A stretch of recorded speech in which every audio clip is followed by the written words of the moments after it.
என்னதான் இருந்தாலும் இவங்களை இப்படிலாம் அசிங்கப்படுத்தவே கூடாது. என்ன சத்தம்? என்னத்த போட்டு உடைச்சீங்க? பாட்டி கையில இருந்து சாப்பாடு தெரியாம கீழே விழுந்துருச்சுப்பா.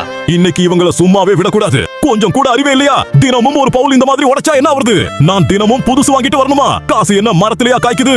அப்பா பாட்டியை திட்டாதீங்க. அவங்களுக்கு உடம்பு சரியில்லை, அதனால அவங்களால சரியா அதை பிடிக்க கூட முடியல. தெரியாம தான்பா கை தவறி கீழே விழுந்துச்சு. நீ உன் வாய மூடுடா. உனக்கெல்லாம் என்னடா தெரியும் காசோட அருமை? நீங்க பண்றது கொஞ்சம் கூட சரியில்லை. இந்த பையன் வேற. மரியாதையா இத சீக்கிரம் சுத்தம் பண்ணுங்க, புரியுதா?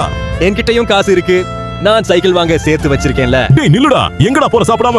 உங்க காசுல வாங்கி தரத்துல தானே பாட்டியா இப்படி பேசுறீங்க. நான் என் காசுல வாங்கி தரேன். அப்ப யாரும் அவங்கள பேசவே கூடாது. எது சரியா இருக்கும்னு தெரியலையே. இந்த பவுலே வாங்கலாமா? வேணாம், இதுதானே உடைஞ்சது. இதுக்கப்புறம் கீழே விழுந்தாலும் உடையாத மாதிரி ஸ்டீல்ல வாங்கலாம்.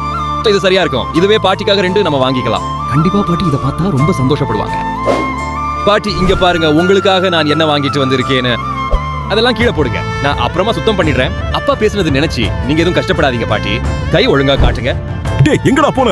இதுக்கு அப்புறம் நீங்களே கீழே போட்டாலும் உடையாத மாதிரி ஒண்ணு வாங்கிட்டேன். சந்தோஷமா? கூப்பிட நிக்காம எங்கடா போன? நீங்க தான் பாட்டி எப்ப பாரு திட்டிட்டே இருக்கீங்க. அதனால அவங்களுக்கு நானே உடையாத மாதிரி ஒரு பவுல் வாங்கிட்டேன். இது வாங்க. காசு எங்க இருந்துடா உனக்கு வந்துச்சு? நான் சைக்கிள் வாங்க சேர்த்து வச்சிருந்த காசை வச்சு வாங்கினேப்பா. தயவு செஞ்சு இனிமே பாட்டியை திட்டாதீங்கப்பா. அவங்களுக்கு நம்மளை விட்டா யாருப்பா இருக்கா? நீங்க எதுக்குமே கவலைப்படாதீங்க பாட்டி, உங்களுக்கு நான் இருக்கேன். கடைசியில இந்த புள்ளையோட நல்ல மனசை பாராட்டி வீடியோவை லைக் பண்ணி சேனலை சப்ஸ்கிரைப் யாரும் பண்ணவே மாட்டாங்க.